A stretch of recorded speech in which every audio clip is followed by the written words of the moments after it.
안녕하세요. 노동의 이론 배움터 노동리 서당 훈장 한유성입니다. 이번 시간에는 연봉제와 포괄임금제에 대해 알아보도록 하겠습니다. 예전에는 회사에 입사하면 그 연차에 따라 급여가 자동으로 인상되는 호봉제가 많았지만 최근에는 매월 고정적으로 급여가 지급되는 연봉제나 포괄임금제가 많아지고 있습니다. 문제는 이러한 연봉제나 포괄임금제는 법정 수당을 포함한 것을 전제로 한다는 것입니다. 노동자가 일을 하다 보면 작업량에 따라 근무 시간이 변동될 수 있습니다. 그렇게 근무 시간이 변동되면 법정 근로 시간을 넘어서는 연장 근로나 통상적인 근로와 다른 휴일 근로와 야간 근로에 대해서는 시간의 근로 수당을 지급해야 합니다. 이럴 경우 고정된 금액보다 훨씬 많은 시간의 근로를 함에도 불구하고 회사에서는 고정급여 안에 시간의 근로 수당이 모두 들어가 있다고 주장하며 추가로 지급을 거부하는 경우가 너무나 많다는 것입니다.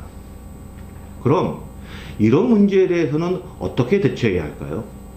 바로 이 질문에 대한 답을 한번 찾아보고자 합니다. 연봉제를 먼저 보겠습니다.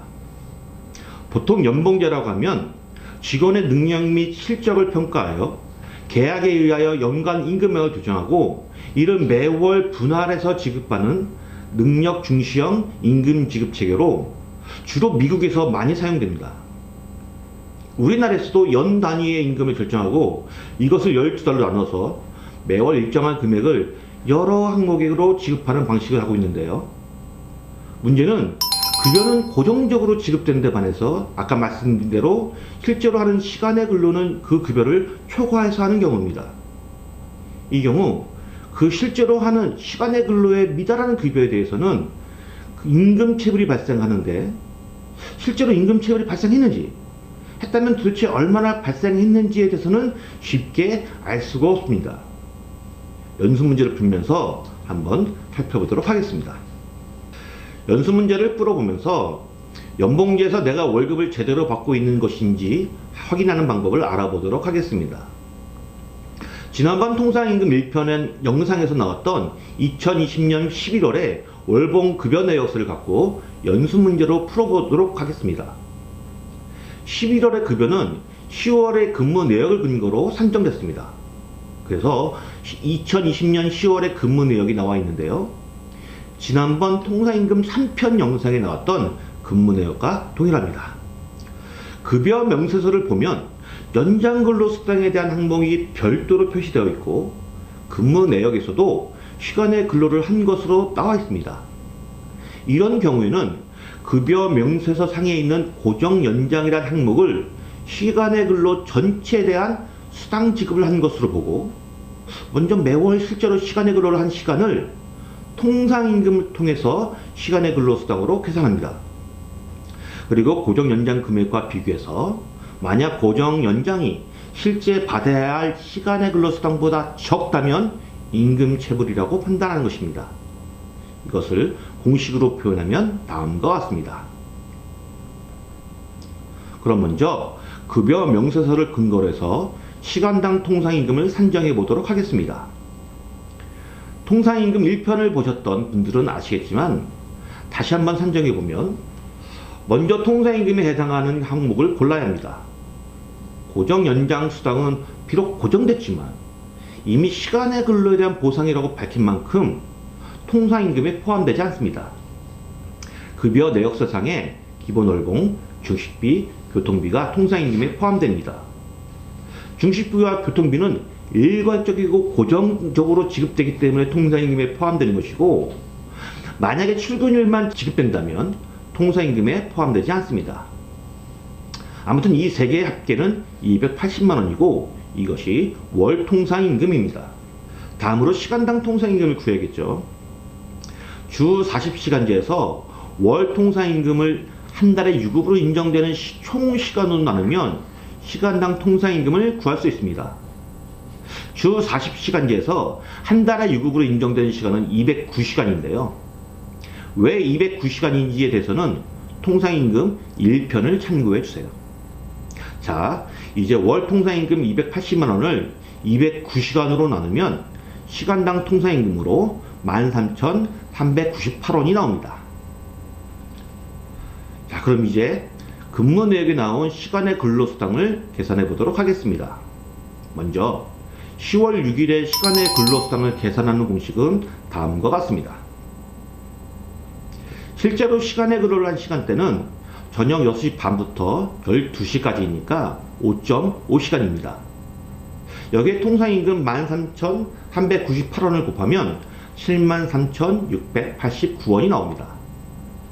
연장근로에 대한 할증임금을 계산해보면 연장근로는 저녁 6시 반부터 12시까지니까 5.5시간이고 여기에 50% 할증되니까 0.5로 곱하면 36,845원이 나옵니다. 10월 6일에는 밤 10시부터 12시까지 야간근로도 있으니까 야간근로에 대한 할증을 계산해보면 야간근로 2시간에 통상임금 곱하고 0.5를 다시 곱하면 13,398원이 나옵니다. 이 세 가지를 모두 합하면 123,932원이 나옵니다. 다음 10월 9일에 시간의 근로수당을 계산하는 공식은 다음과 같습니다. 앞서 계산한 6일의 시간의 근로수당 계산처럼 9일의 계산을 공식으로 표현하면 다음과 같습니다. 그래서 10월 9일의 시간의 근로수당은 16만 776원이 나옵니다. 이것에 대해서는 통상임금 시간의 근로수당 편에서 자세히 다루고 있으니까 참고하시기 바랍니다. 10월 10일에 시간의 근로수당을 계산하는 공식은 다음과 같습니다. 이 공식대로 실제로 계산하면 또 다음과 같습니다. 이 공식대로 계산하면 10월 10일의 시간의 근로수당은 13만 631원이 나옵니다. 10월 11일에 시간의 근로수당을 계산하는 공식은 다음과 같습니다. 이 공식대로 실제로 계산하면 다음과 같습니다. 이 공식대로 계산하면 10월 11일의 시간의 근로수당은 26만 1261원이 나옵니다. 10월 9일과 10월 11일은 유급휴일에 대한 보상을 해야 한다고 말씀드렸는데요. 실제로 일을 하지 않아도 유급휴일이기 때문에 지급되는 보상은 실무에서는 출근하지 않았다 하더라도 급여가 삭감되지 않았다고 한다면 그 보상이 지급된 것으로 본다는 것 잊지 마시기 바랍니다. 지금까지 계산한 10월 6일, 9일, 10일, 11일의 연장, 야간, 휴일근로 등 휴일근로수당을 모두 합산하니까 67만 6,599원이 나옵니다. 아까 말씀드린 고정연당은 20만원이었죠. 그럼 실제 근로한 시간의 근로수당과 47만원 넘게 차이가 나고 이 금액이 임금체불이 발생한 것이죠. 이 체불된 금액은 당연히 회사에 청구해야 하고 회사는 또한 당연히 미지급된 시간의 근로수당을 지급해야 합니다. 포괄임금제라는 급여 계산 방식이 있습니다. 앞서서 살펴본 연봉제는 급여 항목과 금액을 정하고 그것을 연 단위로 계산해서 다시 12개월로 나누어지는 것인데 반해서 이 포괄임금제는 그러한 급여 항목의 구분 없이 월 얼마 지급하고 그 금액에 모든 법정 수당이 포함된 것으로 약속하는 급여 계산 방식입니다. 그러나 실무에서는 크게 구분하지 않고 사용되는 경우가 많습니다. 이렇게 아무런 항목 구분 없이 월 고정급만 지급하면서 그 고정급에 법정 수당이 포함된 것으로 약정하는 포괄임금제는 주로 중소기업에서 많이 사용되는 임금 계산 방식입니다. 이 포괄임금제의 경우 임금체불인지 확인하는 방법은 매월 실제로 근무한 시간에 최저임금을 곱한 금액과 고정적으로 지급되는 금액을 비교하면 됩니다. 이 비교를 해서 최저임금액보다 고정급여가 적다면 임금체불 및 최저임금 위반에 해당되는 것입니다. 연습 문제를 풀어보면서 포괄임금제에서 내가 월급을 제대로 받고 있는 것인지 확인하는 방법을 알아보도록 하겠습니다. 연습 문제는 실제 상담 사례를 갖고 와봤는데요. 월 급여가 3년 전부터 200만원으로 고정되어 있었습니다. 많은 분들이 이럴 경우를 월급제라고 부르는 경우도 있는데 월급제가 아니라 포괄임금제가 정확한 표현입니다. 3년 전에는 200만 원이면 적은 돈은 아닐 수 있어도 최저임금이 계속 인상되는 요즘 이 금액이 최저임금 위반인지 아닌지 의심이 된다는 상담이었는데요. 한번 확인해 보도록 하겠습니다. 먼저 실제 근무한 시간을 알아봐야 합니다. 주 40시간제에서 한 달에 유급으로 인정되는 시간은 209시간입니다. 왜 209시간인지는 아까 말씀드린 통상임금 1편을 참고하시기 바랍니다. 문제는 근무일마다 매일 1시간씩 연장 근로를 하고 있다는 것인데요. 이것은 매달 근무일을 계산해서 그 근무일 수만큼 연장 근로 시간 수를 더하면 되겠죠. 그런데 실무에서는 월 평균으로 해서 계산하기도 합니다. 그래서 한 달이나 두 달 정도 단기간에 대한 청구는 근무일 수를 직접 세서 계산하고 1년 이상이면 월 평균으로 할 수도 있습니다. 다만 이 영상에서 너무 복잡하면 어려워지니까 2020년 12월과 2021년 1월 두 달만 계산해 보도록 하겠습니다. 혹시라도 장기간에 대한 상담이 필요하신 분은 댓글로 질문을 남겨두시기 바랍니다. 2020년 12월에 근무일에 해당하는 평일은 성탄절을 빼면 22일입니다.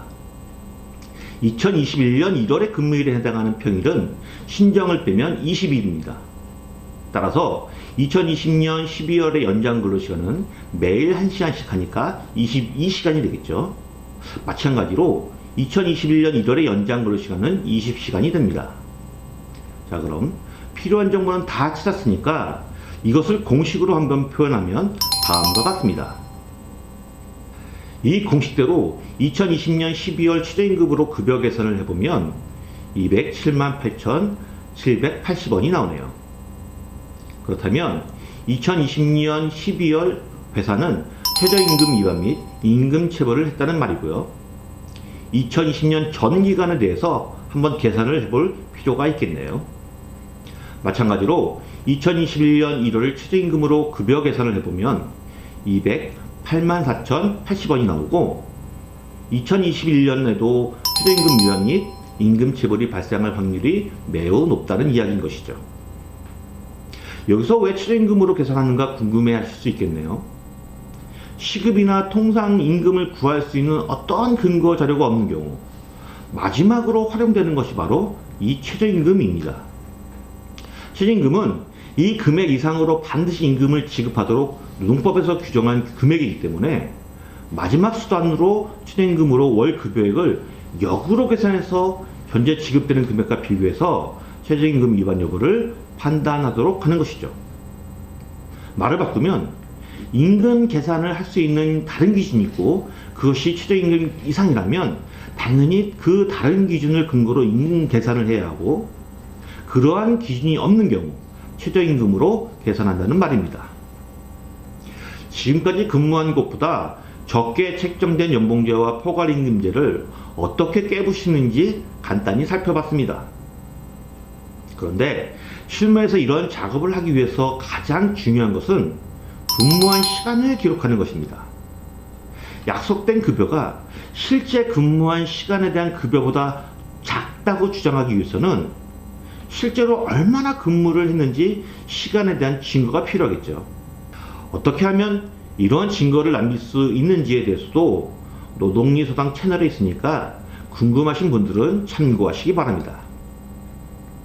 이 영상에서 계산되는 금액은 참고만 하시고 실제로 법률 문장에 사용하실 때는 성동근로자복지센터와 같은 전문기관에 꼭 문의하시기 바랍니다.